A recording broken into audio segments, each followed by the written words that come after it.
ব্যবস্থাপনা দেওয়া, এলাকাবাসীর জাতিবর্ণ ধর্ম নির্বিশেষে সকলের সুপরামর্শে সাহিত্যের সহযোগিতায় আজকের এই আয়োজিত মাহফিলে আমরা আসতে পেরেছি, বসতে পেরেছি এবং আল্লাহর কালাম কোরআনুল কারীম থেকে দিনব্যাপী যে আলোচনা হয়েছে এটা শরীক হয়েছি যে আল্লাহ পাক আমাদেরকে তৌফিক দিয়েছেন আল্লাহর গোলাম হিসেবে আমরা সকলেই আলোচনা শুরু করবে আমাদের রব এই বিশ্ব ব্রহ্মাণ্ডের স্রষ্টা আল্লাহ সুবহানাহু ওয়া তাআলা।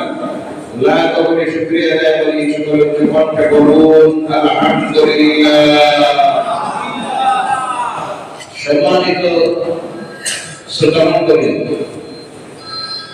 আল্লাহ পাক রব্বুল ইজ্জত এই পৃথিবীতে 1,24,000-এর মতো নবীদেরকে প্রেরণ করেছেন। পৃথিবীর এমন কোন কওম, এমন কোন জাতি আল্লাহ বাকি রাখেন নাই।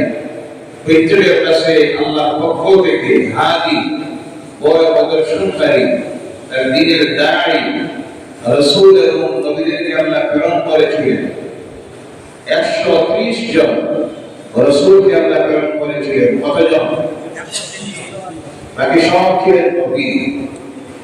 130 জন রাসূলকে প্রেরণ করে আল্লাহ পাক কারো নামের সঙ্গে রাসূল শব্দ ব্যবহার করেন নাই, কারো নামের সঙ্গে ব্যবহার করা হয়েছে হাবিবুল্লাহ, খলিলুল্লাহ, জাবিরুল্লাহ, কালিমুল্লাহ।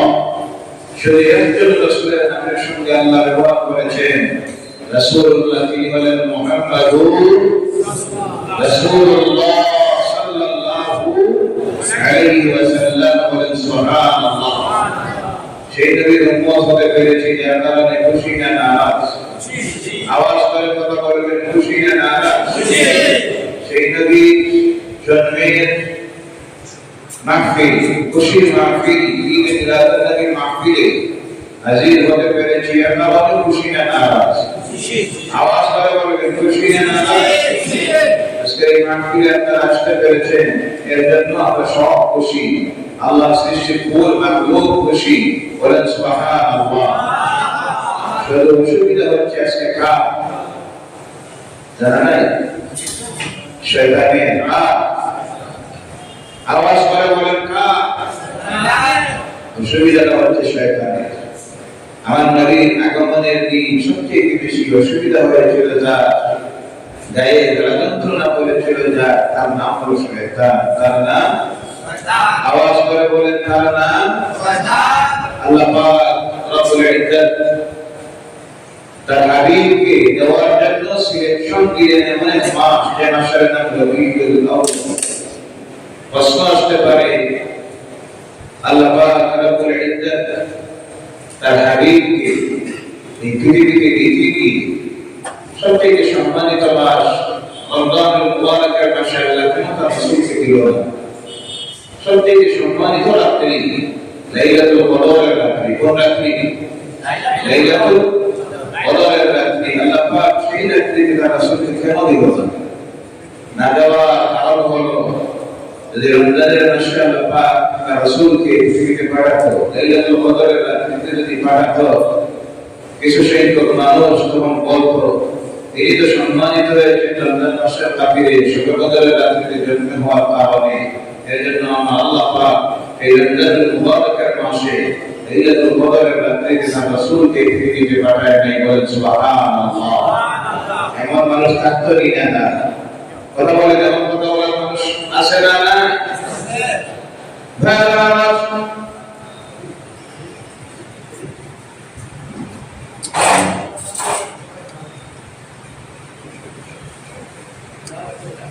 আল্লাহ সুবহানাহু ওয়া তাআলা তার রাসূলকে এমন এক মাসের মধ্যে পাঠালেন, এই মাসের নাম হলো রবিউল মাস। প্রশ্ন আসতে পারে, রমজানের মাসের মর্যাদা সম্মান বেশি না রবিউল আউয়াল মাসের সম্মান মর্যাদা বেশি? শবে কদরের রাত্রির মর্যাদা বেশি? লাইলাতুল ঈদ মিলাদুন নবীর রাত্রির মর্যাদা বেশি? জবাব দেখি ইমাম হযরত আব্দুল হক মুহাদ্দিস গালালি রাহমাতুল্লাহি তাআলা আলাইহি তিনি বলেছেন রমজানের মাস সম্মানিত হওয়ার কারণ হলো এই মাসে আল্লাহ পাক কোরআনুল কারীমকে নাযিল করেছেন সুবহানাল্লাহ যার জন্য আল্লাহ পাক বলেছেন বিসমিল্লাহির রহমানির রহিম শাহরু রমাদান আল্লাযী উনজিলা ফীহিল কুরআন আল্লাহু আকবার সম্মানিত রমজানের মাস এই মাসে নাযিল করা হয়েছে আল্লাহর কালাম কোরআনকে গোটা রমজানের মাসে আল্লাহ কোরআন নাযিল করেন নাই এই মাসে বিশেষ একটা রাত্রিতে আল্লাহ তার কালাম কোরআনকে নাযিল করেছেন যে রাত্রির নাম আল্লাহ বলেছেন ইন্না আনজালনাহু ফি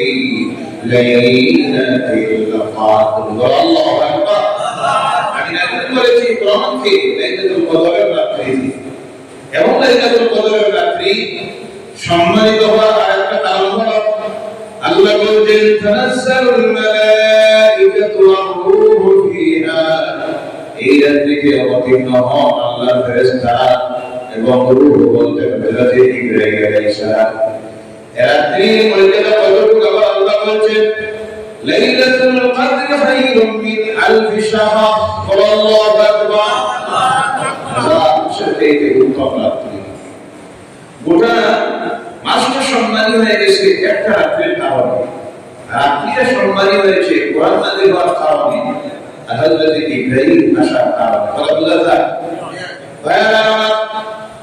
কোরআন যার কাছে দেওয়া হলো এবার আপনারা বলুন কোরআনের মধ্যে জানা বেশি আমার নবীর নাম বেশি কাটা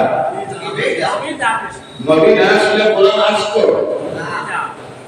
এর জন্য কোরআন নাযিল হওয়ার কারণে রাত্রিতে নাযিল হওয়ার কারণে রমজানের মাস যদি সম্মানী হয়ে যায় এই মাসের 12 তারিখের রাত্রিতে নূরের নবীর আগমন হলো সেই রাত্রির কারণে গোটা রবিউল আউয়ালের মাস আল্লাহর কাছে সম্মানী হয়ে গেছে সুবহানাল্লাহ শুরুতের রাত্রিতে জিবরাইল আসে আর এই মাসের 12 তারিখের রাত্রিতে তিনি এসেছে জিবরাইল তো শুধু ওই রাত্রিতে আসতেন আর ওনার কাছে জিবরাইল এসেছেন হাজার বার সুবহানাল্লাহ এর জন্য আব্দুল হক মুহাদ্দিস গালালি রাহমাতুল্লাহি তাআলা আলাইহি তিনি বলেন আমার অভিমত হলো আমি বলছি তিনি বলেন আমার অভিমত হলো লাইলাতুল কদরের রাত্রি চাইতে লাইলাতে ঈদ মিলাদুন নবীর রাত্রি আল্লাহর কাছে যারা বেশি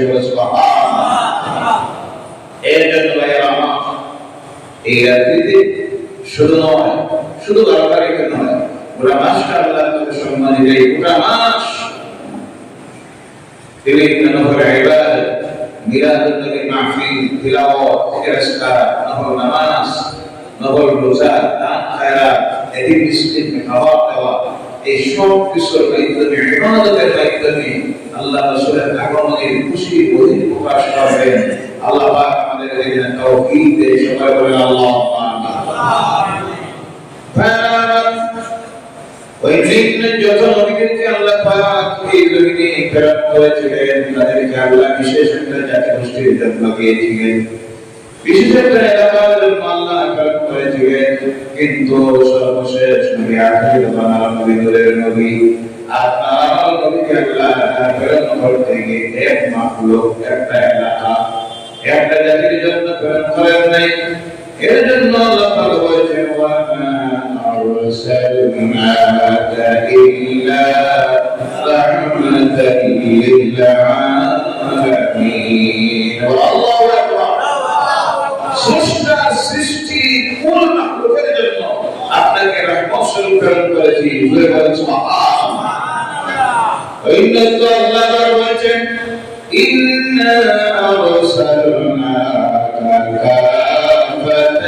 للناس بشيرا ونذيرا الله أكبر إن أرسلناك كافة للناس আপনাকে প্রেরণ করা হয়েছে গোটা বিশ্ব মানুষের জন্য সুবহানাল্লাহ বলেন আমার রাসূলের চরিত্রের সার্টিফিকেট দিতেছেন স্বয়ং আল্লাহ পাক। আল্লাহ পাক রব্বুল আলামিনের জন্য কালাম কোরআনুল কারীমের মধ্যে আল্লাহ বলেন ইন্নাকা লাআলা খুলুকিন আযীম। আল্লাহু আকবার। পবিত্র চরিত্র অধিকারী করে আপনাকে আমি প্রেরণ করেছি। সুবহানাল্লাহ। ভাইরা আমার, সংক্ষিপ্ত আলোচনায় রাখবো, নির্ধারিত সময় আছে, সব এলাকা, তাই নির্দিষ্ট সময়ের ভিতরে আমরা চেষ্টা রাখবো আলোচনাকে শেষ করা। আল্লাহর তাওফীকে চলে বলেন আল্লাহুম্মা আমিন। এমন এক নবীকে আল্লাহ প্রেরণ করেছিলেন, পৃথিবীতে 1,24,000 নবীরা রাসূলের এসেছিলেন, কিন্তু কোরআনুল কারীমে নাম পাওয়া যায় 30 জনের। কত জনের?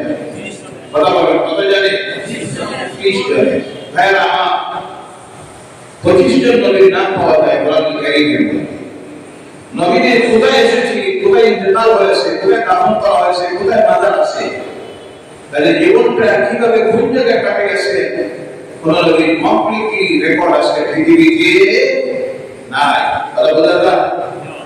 একজন নবী যার জন্মের আগ থেকে শুরু করে, স্রষ্টা সৃষ্টির শুরু থেকে শুরু করে, ওই নবীর নূরকে আল্লাহ যখন সৃষ্টি করেছিলেন তার থেকে শুরু করে দুনিয়ার জীবনে আসার পর ৬৫ বছরের জীবনে, যার জীবনের দিনের বেলায় যা করেছিলেন, রাত্রিতে যা করেছিলেন, কথায় যা করেছিলেন, কালকে যা করেছিলেন, ইঙ্গিতে ইশারায় যা করেছিলেন, ৬৫ বছরের জীবন পৃথিবীর মানুষের সামনে সুন্নাত করে হেফাজতে আল্লাহ রেখে দিয়েছেন। তিনি হলেন জনাবে মুহাম্মদুর রাসূলুল্লাহ সাল্লাল্লাহু আলাইহি ওয়াসাল্লাম।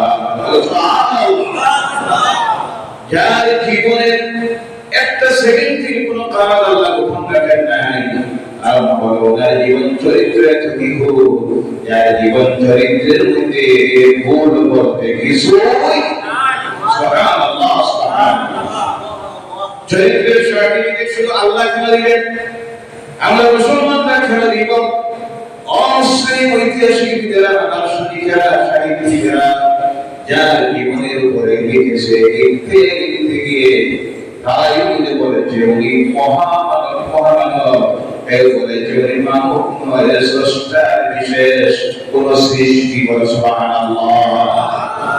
যার মধ্যে একজন, যার নাম হলো মিস্টার এইচ হার্ট, একটা বই লিখেছে, আপনারা অনেকে লিখেছেন, যে বইয়ের নাম হলো 100।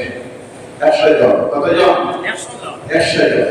লেখক হলো একজন খ্রিস্টান লেখক, মুসলমান নয়। সেখান বইয়ের মধ্যে পৃথিবীর নাম করা 100 জন দার্শনিক, কবি, সাহিত্যিক, রাজনীতিবিদ, ধর্মপ্রচারক যারা তাদের জীবনের উপর আলোচনা করেছে, রিসার্চ করে, গবেষণা করে লিখেছে।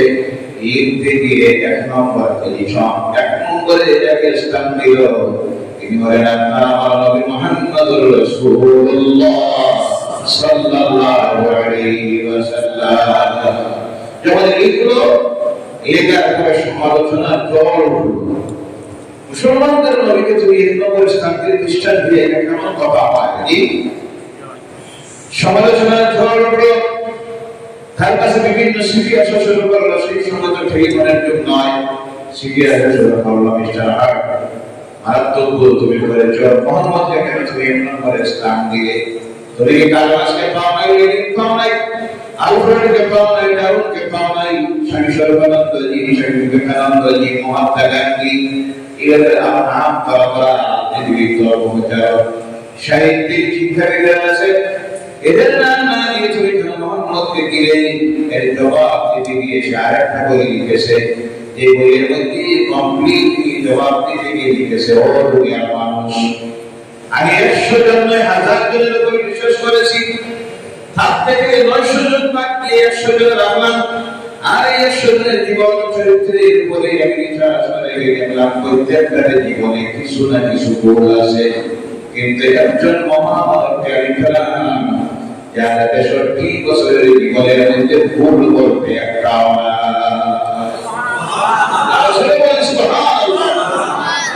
যারা 63 বছরের জীবন বিশ্ব মানুষের জন্য আমি দেখলাম আদর্শ। যার জীবনের 63 বছরের একটা সেকেন্ড তিনি নিজের ব্যক্তির সাথে ব্যক্তি জীবনের চিন্তা করেন নাই যে মহামানবের জীবনটা বিশ্ব মানুষের কল্যাণের জন্য, বিশ্ব মানুষকে শান্তি দেওয়ার জন্য, বিশ্ব মানুষের খেদমতের মধ্যে কাটিয়ে দিয়ে গেছেন। তিনি হলেন মুহাম্মদুর রাসূলুল্লাহ সাল্লাল্লাহু আলাইহি ওয়াসাল্লাম। এমন একটা আদর্শ বাকি রাখা যায় নাই পুরো পৃথিবীর মানুষের জন্য।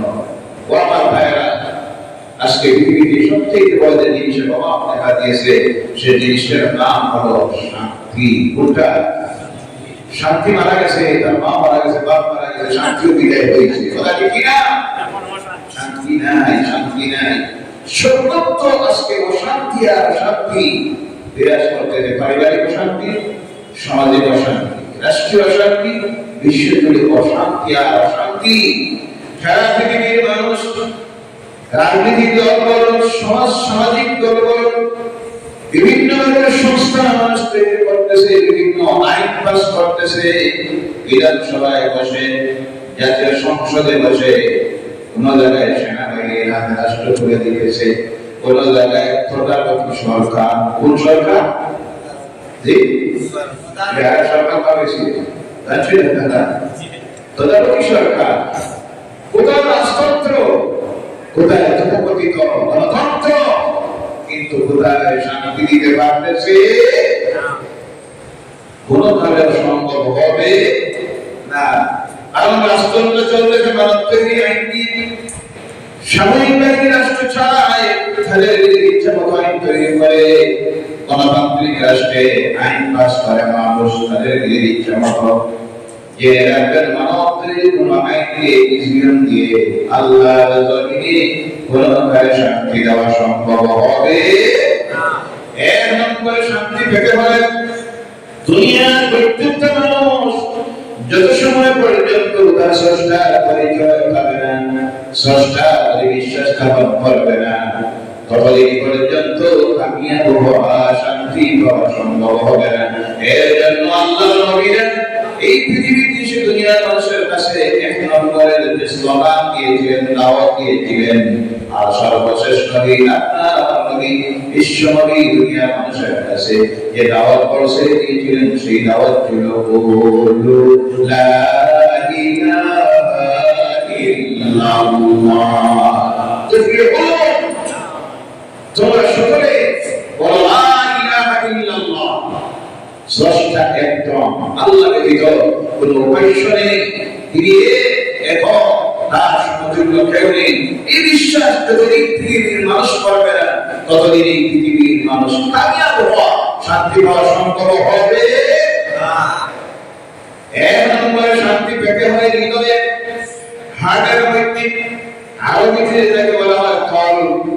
এই কলবের শান্তি, হৃদয়ের শান্তি পাওয়ার জন্য সবচেয়ে বড় হতে পেরেছি আল্লাহর পক্ষ থেকে দেওয়া হয়েছে সেই মেডিসিনের নাম হলো লা ইলাহা ইল্লাল্লাহ। লা ইলাহা ইল্লাল্লাহ। লা ইলাহা ইল্লাল্লাহ মুহাম্মাদুর রাসূলুল্লাহ সাল্লাল্লাহু আলাইহি ওয়াসাল্লাম। স্রষ্টার প্রতি যতক্ষণ বিশ্বাস স্থাপন হবে না, স্রষ্টার সৃষ্টি পিছনে যতদিন মানুষ দৌড়াবে, আর এদের সামনে গিয়ে মাথা নত করে ভগবতবাদের স্বীকার করার শ্রদ্ধা দিবে, ততদিন শান্তি পাওয়া সম্ভব হবে। এমন এক নবী আল্লাহ পাঠালেন, দুনিয়ার কোনো কিছু আল্লাহ বাকি রাখেন নাই। যা কিছু খাওয়ার প্রয়োজন সব আল্লাহ আমাকে দিতে দিয়েছিলেন। বিশেষ করে সেই নবীর আলোচনা আমরা এই জন্য করি, অন্য নবীদেরকে অবহেলা করি না, অবমাননা করি না। আমরা বিশ্বাস করি, করুন আমার সঙ্গে আমানতু বিল্লাহি ওয়া মালাইকাতিহি ওয়া কুতুবিহি ওয়া রাসূলিহি ওয়াল ইয়াউমিল আখির ওয়াল qadri khayrihi wa sharrihi minallahi ta'ala wal ba'si ba'da al-maut। ওখানে আছে আমরা বিশ্বাস করি এক আল্লাহর প্রতি, তার ফেরেশতাদের প্রতি, তার রাসূলদের উপরে, সমস্ত নবীদের উপরে আমাদের ঈমান বিশ্বাস আছে না? আছে। সমস্ত কিতাব আল্লাহ দিয়েছিলেন, বড় কিতাব 60টা আর ছোট সহিফা অবলিত, তারপরে আমাদের দৃঢ় বিশ্বাস আছে না? আছে। সেই বিশ্বাস করি, কিন্তু অন্যান্য নবীদের আলোচনায় আমরা যাই না, কোরআনে যে আলোচনা আছে আমরা তা করি, বিশেষ করে মুহাম্মদ রাসূলুল্লাহ আলোচনায় কেন করা হয়? আর অন্যান্য নবীদের আলোচনা করলে বিশ্ব মানুষের জন্য কমপ্লিট কিছু পাওয়া অন্য নবীর নির্দেশ সেখানে নাই। একমাত্র সে নবীর মধ্যে দুনিয়ার সব কিছু দিয়ে সব আলোচনা দিয়ে আল্লাহ প্রেরণ করেছিলেন, তিনি হলেন আপনার আমার নবী আখির জামানার নবী মুহাম্মদুর রাসূলুল্লাহ সাল্লাল্লাহু আলাইহি ওয়াসাল্লাম। সুবহানাল্লাহ। আল্লাহ তাআলা প্রেরণ করলেন, আরবের প্রথম যে চলে গেলেন না হালিমা সাদিয়া ধরে লালিত পালিত সেখানে হলেন। এরপর 3 বছর 4 বছরে আমার নিজের ঘরে ফিরে আসলেন। আল্লাহ রাসূল সাল্লাল্লাহু আলাইহি ওয়াসাল্লাম জন্মের কোন ঐতিহাসিক লিখতেছেন 4 মাস, কেউ লিখতেছেন 6 মাস মায়ের গর্ভে যখন হয়েছে, তখন আল্লাহ রাসূলের পিতা হযরত আব্দুল্লাহ রাদিয়াল্লাহু তাআলা ইন্তেকাল হয়ে গেল। পেশে গেছিলেন সিরিয়ায়, ফিরে আসার পথে ওনার নানা বাড়ি মদিনাতুল মুনাওয়ারায় ইন্তেকাল হয়ে গেল। মা আমিনা খবর পেয়ে চিন্তা করতেছে, আমার গর্ভস্থ এই শিশু যখন জন্মগ্রহণ করবে, কে দেখাশোনা করবে, বাবা বলতে কেউ নাই। এই চিন্তা করে আমিনা রাত্রিতে ঘরে বসে আছেন।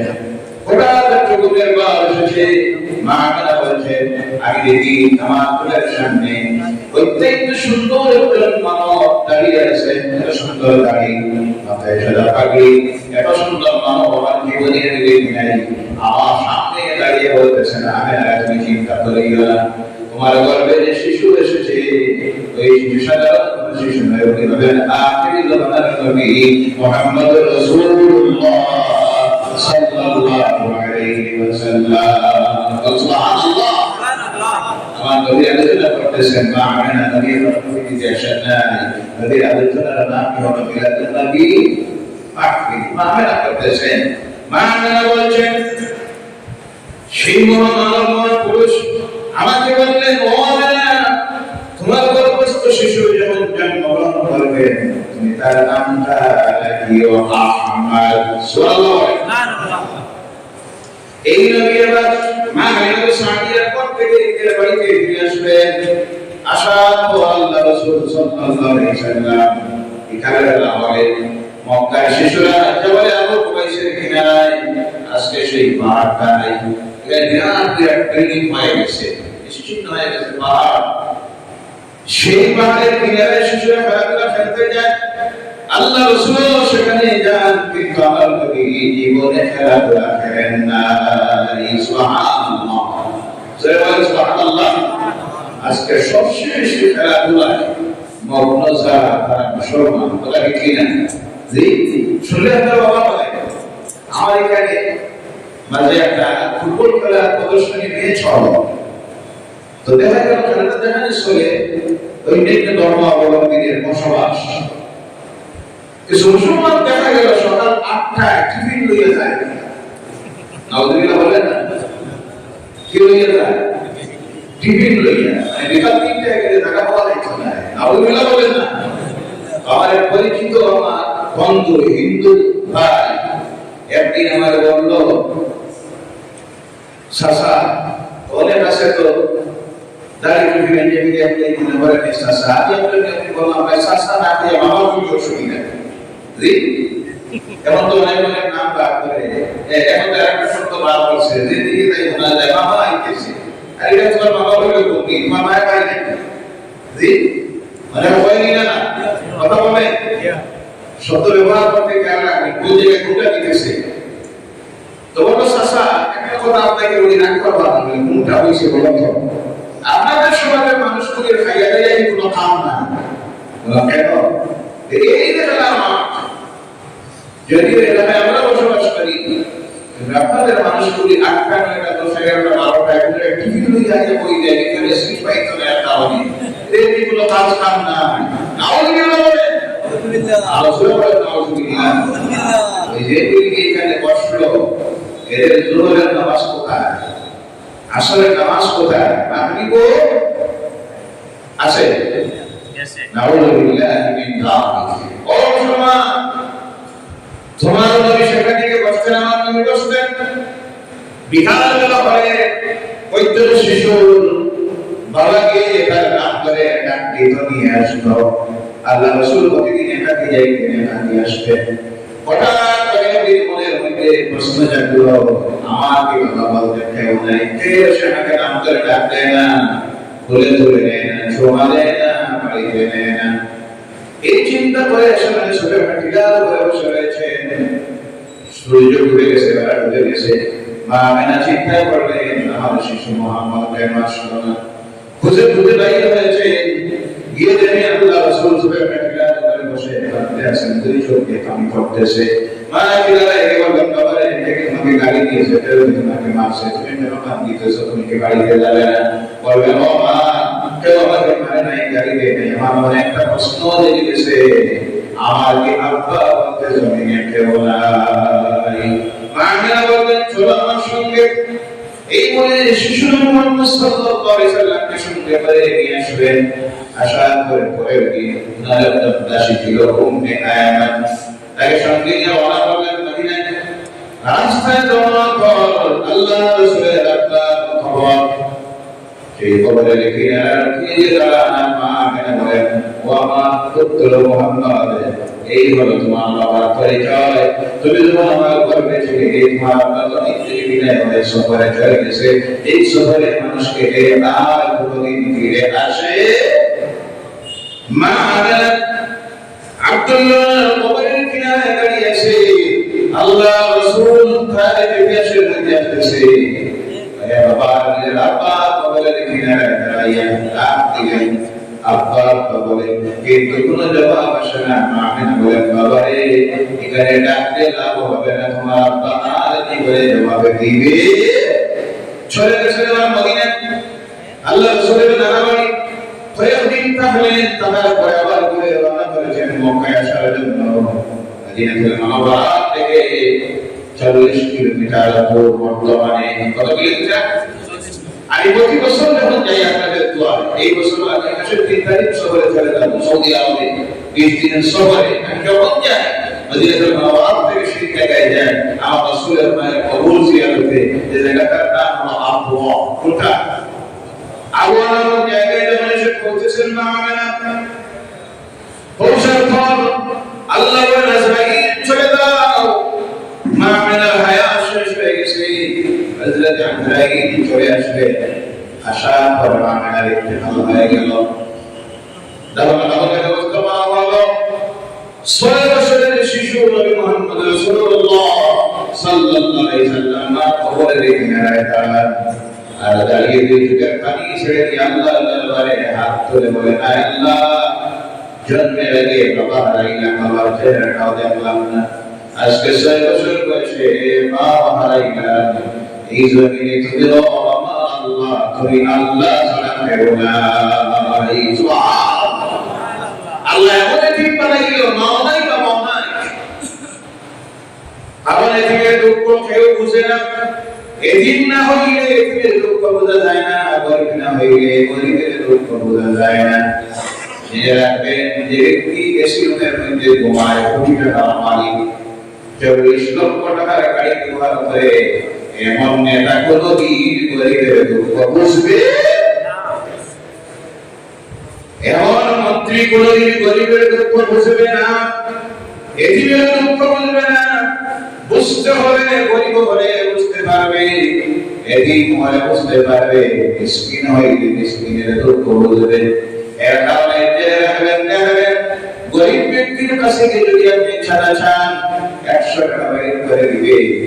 লক্ষ টাকার মালিকের কাছে ছাড়া চাইলে 50 টাকা দিব আসে নাই। কথা বলে, গরিবের কিনারে গরিব যদি হাত পাতায়, কমপক্ষে না বললেও 10 টাকা দিয়ে বিদায় দিবে। গরিবের কাছে যদি হাত পাতায়, ওই কাজ কাম নাই, হাম করে খাওয়া না আসে না নাই।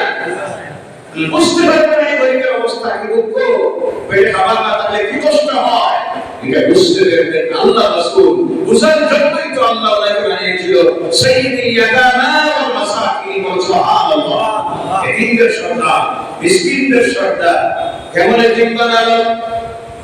এবার গার্ডিয়ান হলেন দাদা, দাদা চলে গেলেন, গার্ডিয়ান হলেন চাচা, চাচা চলে গেলেন। এদিনের দুঃখ কেমন বুঝতেন দেখা যায়। আল্লাহ রাসূল সাল্লাল্লাহু আলাইহি সাল্লাম ইনজাতি আমাদের থেকে পরামর্শনে যান তারা রাস্তার কিনারে দেখা যায় একটা ছোট শিশু বসে কান্না দিয়েছে। আল্লাহ রাসূল কিনারে যান, এই তিনটার মাথা দিয়ে হাত দিয়ে বলেন বাবা তোমার হইছে কি কেন কাঁদো। চিন্তা করতে বলল অনেক মানুষের রাস্তা দিয়ে গেছে, কেউ তো আমার দিকে ফিরে তাকালো না। উনি ভুল ব্যক্তি, তিনি হঠাৎ করে আমার কিনারে আসবেন, আমার মাথার উপরে হাত দিয়ে আমার গলা নিয়ে করতেছে। বুঝার পরে সে আবার বলল আপনার হাতে বলে লাভ নাই, আমি যার অপেক্ষায় আছি উনার কাছে আমার দুঃখ বলবো। কার অপেক্ষায়? বললাম বসে আছে আখের তোমার নবী মুহাম্মদ রাসূলুল্লাহর অপেক্ষায়। সুবহানাল্লাহ। হয়েছে কি তোমার বলো, তুমি যার অপেক্ষায় আছো সেই দুনিয়ায় মুহাম্মদ রাসূলুল্লাহ সাল্লাল্লাহু আলাইহি সাল্লাম। আল্লাহু আকবার। আমার আব্বা আপনার সঙ্গে যুদ্ধের ময়দানে গিয়ে শহীদ হয়ে গেছেন, আমার মা দ্বিতীয় স্বামী গ্রহণ করেছেন, আমার মায়ের দ্বিতীয় স্বামী আমাকে সহ্য করতে পারে না, গালি দেয়, মারে অত্যাচার করে, গালি দেয় না। আমার মা বলেছেন বাবা রে এই দুনিয়ায় এতিমের উপকার এই মক্কায় কেউ নাই, একজন আছেন যার নাম হলো মুহাম্মদুর রাসূলুল্লাহ সাল্লাল্লাহু আলাইহি ওয়াসাল্লাম। এই রাস্তা দিয়ে তুমি আজকে ঈদগাহে আসবেন, তুমি রাস্তায় গিয়ে বসে থাকো আর ওনার কথা তোমার দুঃখ বলিও।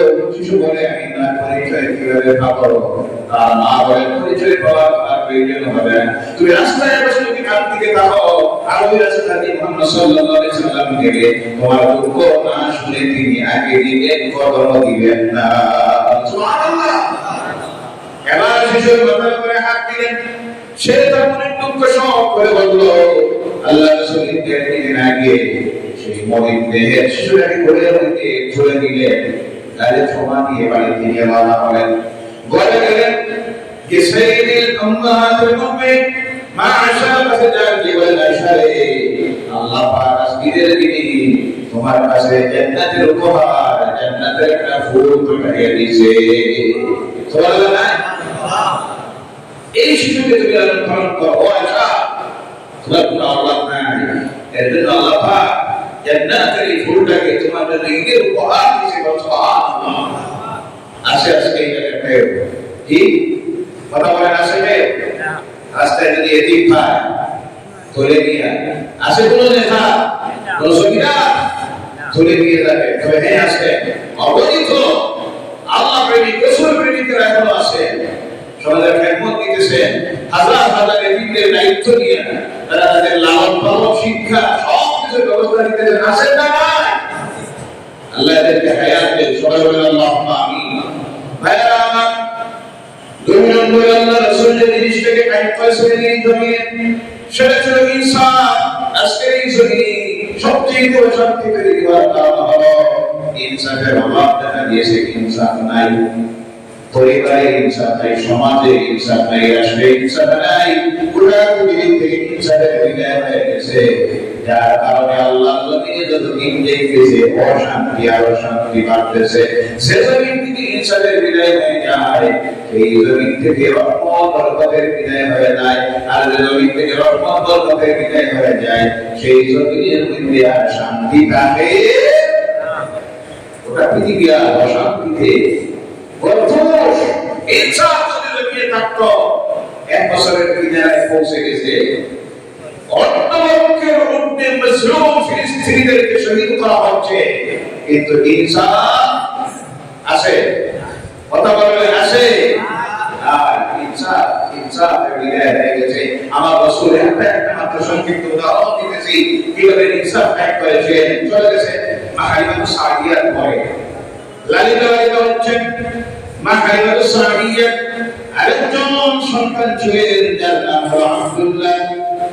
ইতিহাস প্রমাণ করতেছে মা হালিমাতুস সাদিয়া বলছেন আমার সেই শিশু আমাদের পালিত শিশু মক্কা থেকে আনিত শিশু মুহাম্মদ সাল্লাল্লাহু আলাইহি সাল্লাম যখন দুধ পান করতেন, জীবনে কোনদিন তিনি আমার স্তনের দুধ পান করেন না।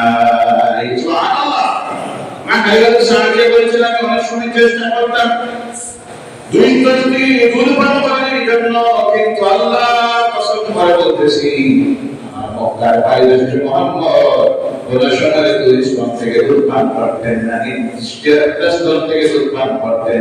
আর আল্লাহ রাসূলের যে এই জমিনের মানুষের জন্য আদর্শ উদাহরণ হয়ে তিনি দেখাইয়া দিতেছেন, আমার একটা ভাই আছে, আমি মানুষ সাহাবী আছে, আমি যদি দুই স্তন থেকে দুধ পান করিনি, আমার এক ভাইয়ের হক আমি নষ্ট করে দিলাম। এই শিক্ষা দুনিয়ার মানুষকে দেওয়ার জন্য আমি আসি নাই, আমি এসেছি দুনিয়ার মানুষকে শিখিয়ে দেওয়ার জন্য। যার যে অধিকার আছে, মৌলিক অধিকার আছে, ফান্ডামেন্টাল অধিকার আছে, সাংবিধানিক অধিকার আছে, মানুষ হিসাবে যে অধিকার আছে, তার অধিকারকে এটাকে ফিরে যেতে হবে, নতুবা কিয়ামতের দিন জবাব দিতে হবে কার কাছে? সুবহানাল্লাহ, কার কাছে? আজকে সেই ইনসাফের বিদায় হয়ে গেছে। আজকে হিসাব বলতে জমিনে কিছু নাই, ওটা বিশাল ব্যবস্থা। তবে হ্যাঁ, একেবারে লাইন নেই, কিছু আছে। ওটা বিশাল ব্যবস্থা বিশ্বে চলে গেছে। ক্ষমতাসীন যারা তাদের পক্ষে, যারা বল আছে বেশি তার পক্ষে, যার জনবল বেশি আছে তার পক্ষে, বলেন কি না? যার কারণে এই জমিনে আজকে শান্তির বিদায় হয়ে গেছে। ও আমার ভাইরা, আল্লাহ রাসূল সাল্লাল্লাহু আলাইহি সাল্লাম এই জমিনে আমাদের জন্য আদর্শ রেখে গেলেন, ইনসাফ কায়েম করে গেলেন।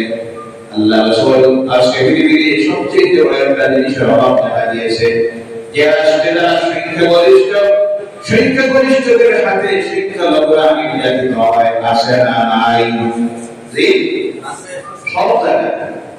যেমন বাংলাদেশ সত্য মিথ্যা জানি না, সকালে একটা প্রোগ্রাম ছিল, জোরসের সমাপনী অনুষ্ঠানে 10,000-এর মতো কমপক্ষে উপস্থিত ছিল রাসূল প্রেমিকারা, বলেন সুবহানাল্লাহ। আমি সেখানে বলেছি, এখানে বলতেছি, সত্য মিথ্যা আমরা জানি না, সোশ্যাল মিডিয়ার সংবাদ যদি সত্য হয়ে থাকে, তবে বাংলাদেশে শিক্ষারত যারা, তারা যদি নির্যাতিত হয়, তাদের যদি ধর্মীয় উপাসনা হয়ে আঘাত করা হয়, এর জন্য দায়ী ইসলাম নয়, মুসলমান নয়। যারা এই সব কিছু করবে তাদের নাম হবে দুষ্কৃতি, বলা ঠিক কিনা? তাদের নাম কি? দুষ্কৃতি। কোনো মুসলমানের কাজ করতে পারে না, যদি হয়ে থাকে